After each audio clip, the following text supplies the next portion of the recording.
Bismillahirrahmanirrahim, alhamdulillah, wassalatu wassalamu ala rasulillah. En el nombre de Dios, el clemente y misericordioso, damos las gracias infinitas a Dios y pedimos paz y bendiciones por nuestro profeta Muhammad. Assalamu alaikum wa rahmatullahi wa barakatuh. Que la paz, la misericordia y las bendiciones de Dios sean con todos ustedes, hermanos y hermanas. Muy buenas noches a todos ustedes, hermanos y hermanas. Pues esta clase va a ser la penúltima o la última sobre este curso de la creencia del musulmán, porque ya estamos por terminar ya este archivo, este librito, que es un resumen sobre todo lo que, sobre lo que sobre lo que deben creer los corazones y pronunciar las lenguas, es decir, del musulmán o de los musulmanes. Pues como hemos aprendido todos desde el comienzo sobre Dios, sobre sus acciones, lo que hace, sobre sus nombres y atributos, sobre los ángeles también, sobre los libros sagrados, sobre los profetas y mensajeros, el día del juicio, el decreto, sea agradable o desagradable.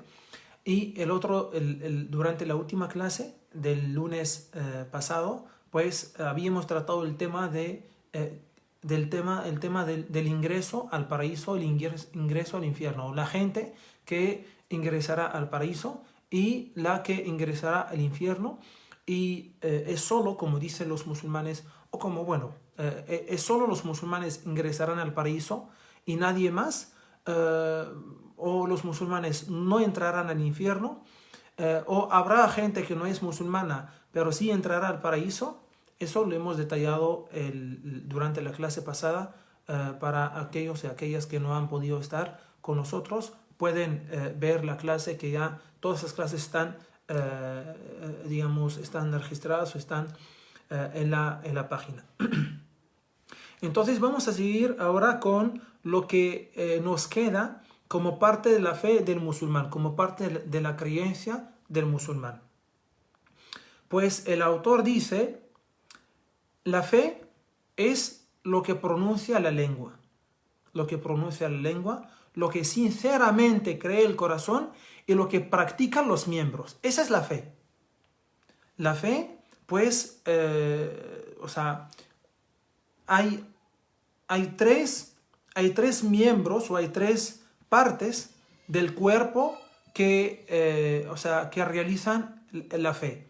Primero, sinceramente, del corazón, porque no se puede adorar a Dios y tú no conoces o no crees en Él.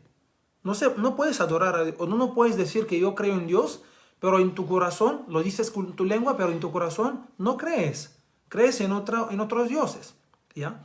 Y también decirlo con la lengua. Por eso el primer pilar del Islam es la shahada, que habíamos visto en el curso de los viernes, el curso de los pilares del Islam.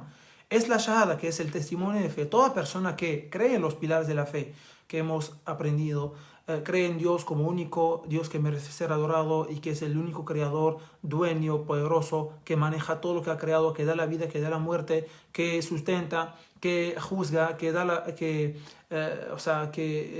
vida y da la muerte, cree los ángeles, los libros, los mensajeros, el día del juicio, el decreto.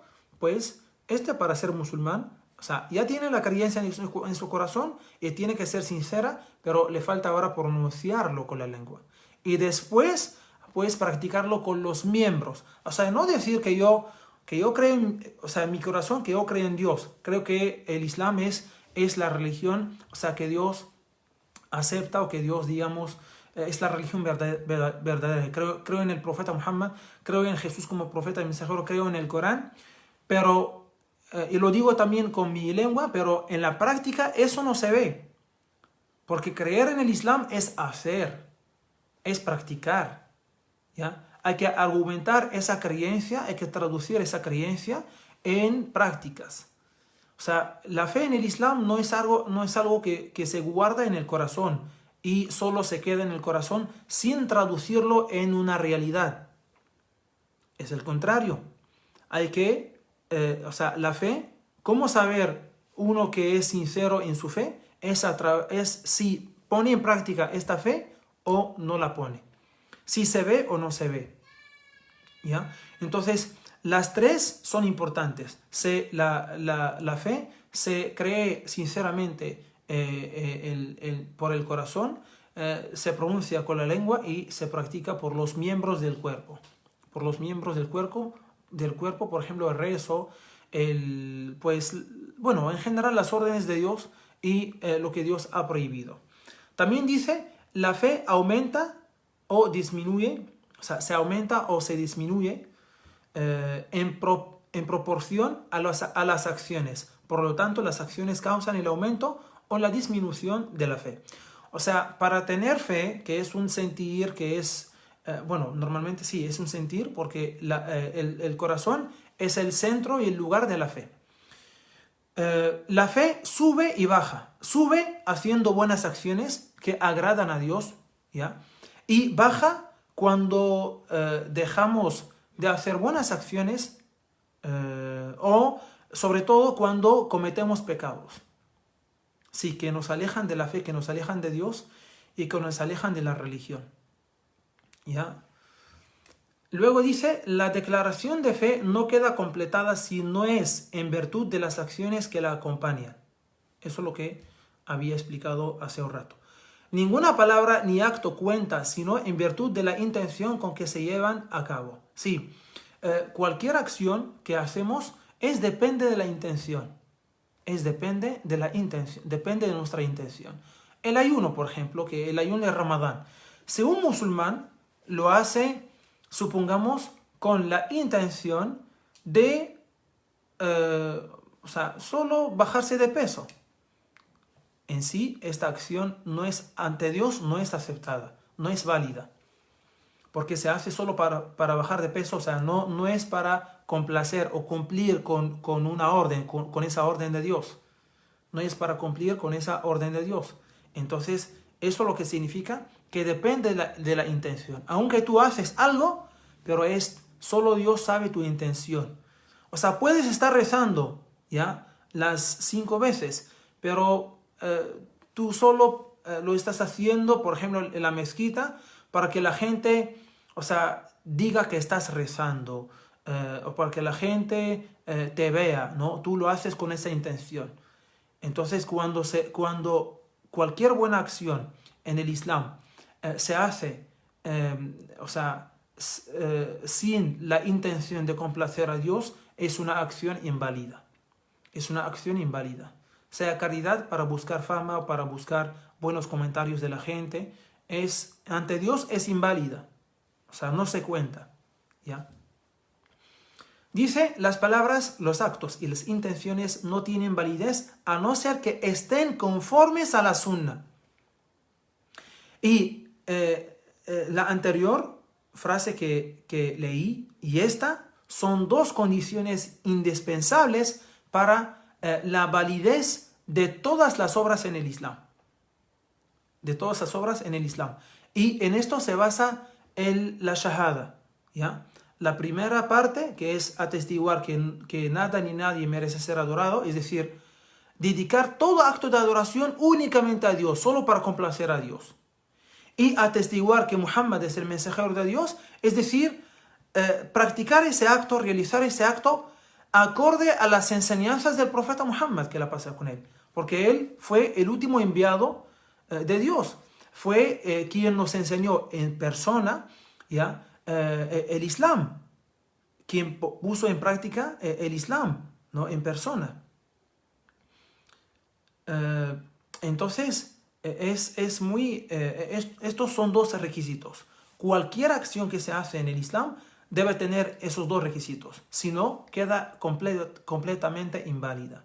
Aunque se hace con un solo requisito, igual, es inválida. Por ejemplo, el ayuno, ¿ya? Supongamos el ayuno o cualquier orden en el Islam, cualquier acción en el Islam, rezo, ayuno, dar caridad, cualquier buena acción. Si la hago, la tengo que hacer para Dios, únicamente para complacer a Dios. Y no me importa la gente, o sea, o sea, no quiere decir que no me importa, sino no debo tener en cuenta o mi intención no tiene que ser para buscar buenos comentarios de la gente o para buscar fama o para hacerme ver, ¿ya? A eso me refiero. Entonces, cualquier buena acción la tengo que hacer únicamente para complacer y satisfacer a Dios, porque Él me ha ordenado y yo lo estoy haciendo para Él, porque Él me dijo. Entonces yo lo estoy cumpliendo. Ese es el primer requisito. El segundo requisito, lo que hago, esa acción que hago, tiene que ser acorde a las enseñanzas del profeta Muhammad. O sea, ni más ni menos. Está prohibido inventar algo que no existe en la religión, que el profeta Muhammad, que la paz con él, no enseñó. Por ejemplo, que tú dices, voy a ayunar el mes de Ramadán, y el mes de Ramadán es de 29 o 30 días. Tú dices, no, solo voy a ayunar 20 días. El mes solo es de 20 días. Eso no es aceptable. O sea, te quedan los demás días. O tú dices, no, el ayuno solo es desde, por ejemplo, la madrugada, desde el Fajr, desde el alba, a las 5, ¿no? Que, bueno, según el horario actual, hasta el mediodía nada más. No es hasta el ocaso. Si tú haces esto, aunque lo haces para complacer a Dios, es inválido. ¿Por qué? Porque no lo haces acorde a las enseñanzas del profeta Muhammad. Porque el profeta Muhammad, que la pasó con él, nos enseñó a hacer el ayuno desde el Fajr hasta el Maghrib. Desde el alba, desde antes de la salida del sol, o sea, el alba es el Fajr, es, digamos, el tiempo inicial del primer rezo del día, ¿ya? Hasta el Maghrib, pues es el ocaso, ya también es el tiempo inicial del cuarto rezo del día.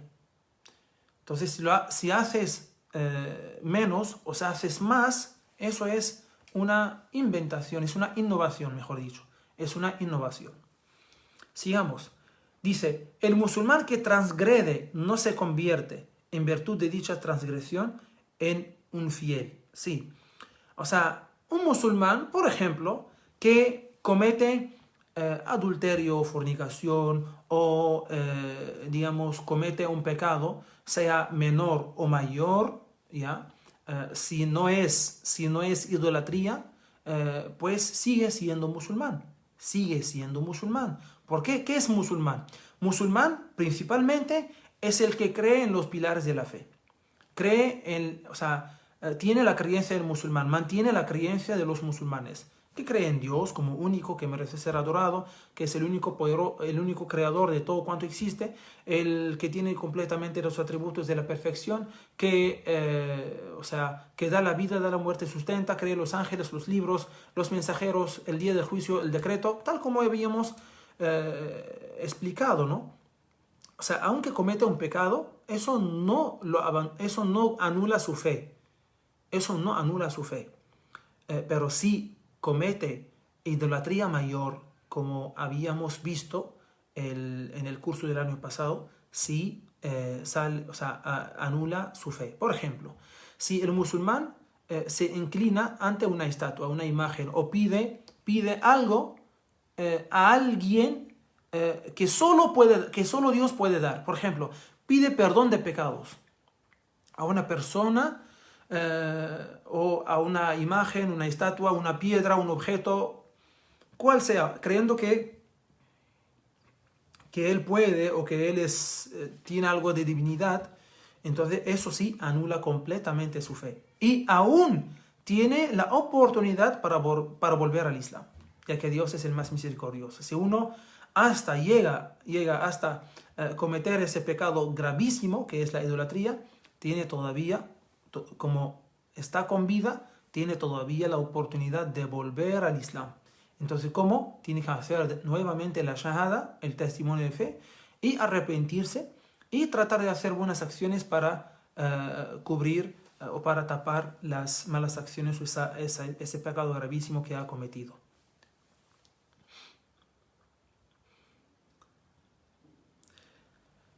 Los mártires están vivos y reciben provisión junto a su Señor.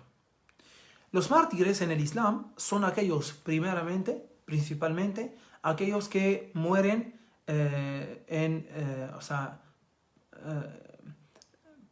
en la lucha por causa de Dios, en la lucha por la causa de Dios, ¿ya? Luchando por causa de Dios o luchando defendiendo su tierra o defendiendo, digamos, algún lugar sagrado en el Islam o, bueno, o defendiendo la religión, etc. Entonces, esto es un mártir. ¿Qué tiene, qué tiene de especialidad? ¿O qué tiene de especial? O sea, cuando muere, no, o sea, sigue arriba, sigue, digamos, vivo, recibiendo su sustento, ¿ya? Digamos, ahí en el cielo. Y pues hay otros también mártires, pero de un grado menos, que por ejemplo el que fue ahogado, el que murió en un incendio, el que murió en un accidente de tráfico o en un, digamos, por ejemplo, en, ¿cómo se llama? Terremoto, etc. También se consideran mártires, pero de un grado menos que el primero. Las almas de los destinados a ser felices eternamente permanecerán en deleite hasta el día en que serán resucitadas, y las de los destinados al tormento recibirán castigo hasta el día en que sean resucitadas. Es decir, los creyentes, las almas de los creyentes en la tumba, pues estarán felices, estarán alegres, pues no reciben ningún castigo, pero por el contrario, los no creyentes, como habíamos explicado en la clase anterior, y también los desobedientes y que van en contra de Dios, etcétera, pues también reciben el castigo en la tumba antes de recibir el castigo en el más allá. Los creyentes serán puestos a prueba en sus tumbas, siendo sometidos a un interrogatorio, pero Dios reafirmará a los creyentes con un firme dicho en esta vida y en la próxima. Sí, cuando uno muere y se entierra, bueno, igual, no solo los que se entierran, también los que mueren de otra manera, o bueno, se entierran o se queman, aunque no son musulmanes, reciben las mismas preguntas, ¿no? Por los dos ángeles Munkar y Nakir: ¿quién es tu Dios? ¿Cuál es tu religión? ¿Y quién es tu profeta? Y esta es una prueba. Esta es una prueba, es la primera prueba de la tumba.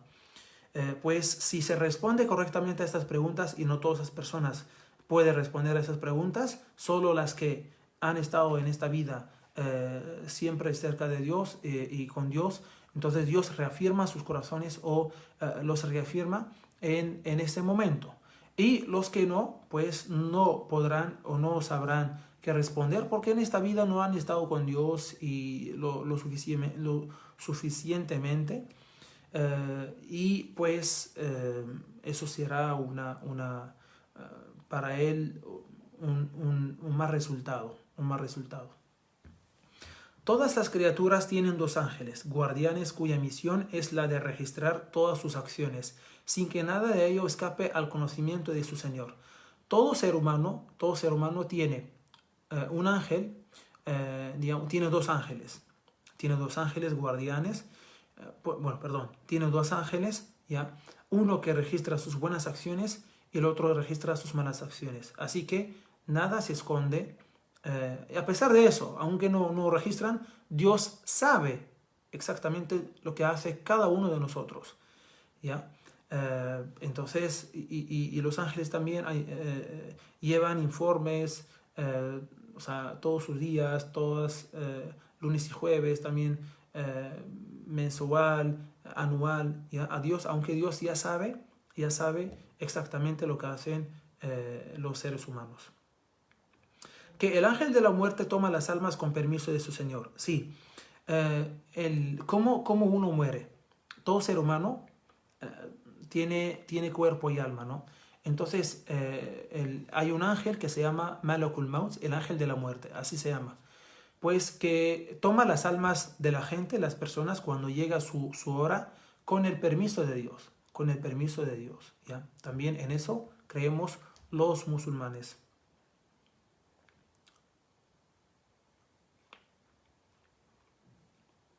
Bueno, los demás ángeles los habíamos visto también, habíamos visto su misión el año pasado, ¿ya? Entonces eso es una complementación. Que la mejor generación fue la de los que vieron al mensajero de Dios, que la paz y las bendiciones de Dios sean con él, y creyeron en él. Luego la siguiente generación y luego la que le sigue. Porque el profeta Muhammad dijo que los mejores de mi nación son, mi generación, la que sigue y la que sigue. Estas fueron las tres primeras generaciones de la nación musulmana, fueron las mejores. Fueron las mejores de todos los musulmanes. Entonces eso quiere decir que tomarlos como ejemplos también, porque fueron los más virtuosos, los más piadosos, pues como dice. Que los mejores también de todos ellos, de todas estas generaciones y de la primera generación, que los mejores compañeros son los califas rectamente guiados, Abu Bakr, luego Omar, luego Uthman y luego Ali, que Dios esté complacido con ellos. ¿Ya? Abu Bakr, que fue el amigo íntimo del profeta Muhammad y fue el primer sucesor del profeta Muhammad. Omar fue también compañero del profeta Muhammad y también era el segundo sucesor. Uthman, el también compañero y tercer sucesor. Y Ali fue el compañero también del profeta Muhammad, familiar también del profeta Muhammad, y el cuarto sucesor. Después de todo esto, después de la muerte del profeta Muhammad, que la paz y las bendiciones de Dios sean con él. De los compañeros del profeta, que la paz sea con él, solo se puede hablar bien, absteniéndonos de mencionar las diferencias acaecidas entre ellos, pues son los más dignos, merecedores de excusa en sus actuaciones y de respeto en sus opiniones. Hay que obedecer, bueno, aquí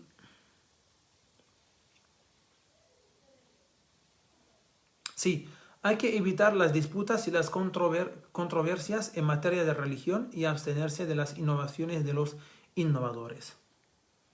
Pues eso es lo que había explicado hace un rato, que el musulmán, o sea, no tiene que modificar algo en la religión que no existe, es decir, que inventa o que innova, y no tiene que omitir algo que en el Islam es necesario, es obligatorio. Entonces, que Allah bendiga a nuestro Señor, a nuestro líder Muhammad, su profeta, a su familia, a sus esposas, a su descendencia, y a todos sus compañeros y todos aquellos que siguen su camino hasta el día del juicio final. Amén. Y con eso, alhamdulillah, damos las gracias a Dios que ya hemos terminado con este librito. Como han visto, pues hemos hablado de varios temas muy importantes que forman parte de la creencia básica del musulmán, y los que no han podido estar durante las primeras clases, alhamdulillah, las clases las pueden encontrar en la página, en esta misma página. Y ahora, por si tienen alguna pregunta, alguna duda sobre este curso, sobre la creencia del musulmán, sobre, bueno, alguna pregunta que tienen, entonces vamos a dedicar unos minutos para responderlas.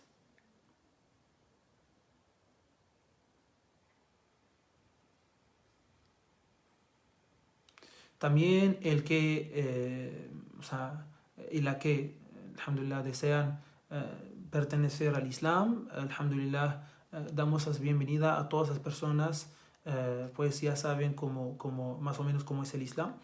Pueden contactarnos al inbox, o si desean también por WhatsApp, o si desean también hacer una consulta, una pregunta privada, pues tienen mi WhatsApp, que es el siguiente: 936-279-362.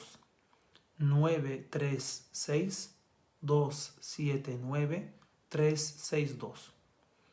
Entonces, a la espera de sus preguntas, también de sus comentarios, de sus opiniones, ¿ya? ¿Qué tal este curso?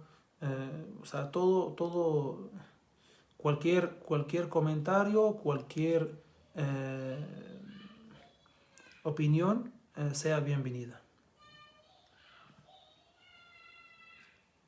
Encantado, León. Eh, Te damos la bienvenida. También damos la bienvenida eh, a Murillo de Rumán, Magda, también que nos dijo que está aquí en, en Perú.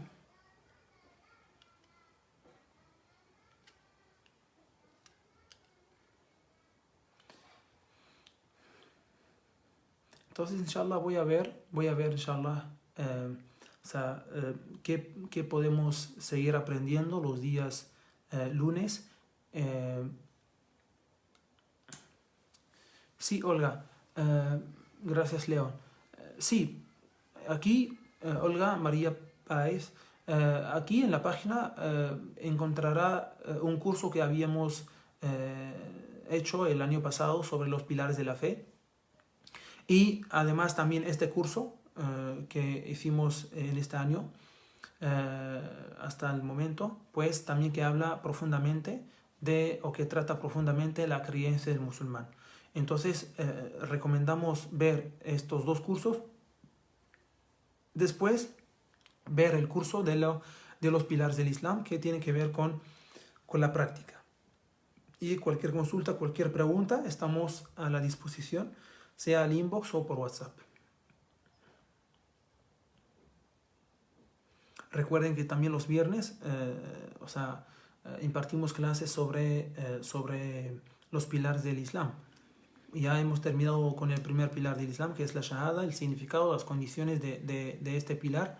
Y ahora estamos tratando el segundo pilar del Islam, la purificación, la ablución mayor y menor, el higiene, etc. ¿Ya? Para aprender también sobre cómo hacer la oración, que es el segundo pilar del Islam. Muy bien, entonces, de nada. Parece que todo está claro, no hay ninguna pregunta ni duda. Y entonces pido a Dios que haga útiles estas clases y que sean de gran beneficio para mucha gente y que sean, inshallah, en nuestra cuenta. Amén, alhamdulillahi rabbil alamin. Y hasta el próximo lunes, si Dios quiere. Voy a ver, inshallah, lo importante para aprenderlo. ¿Ya?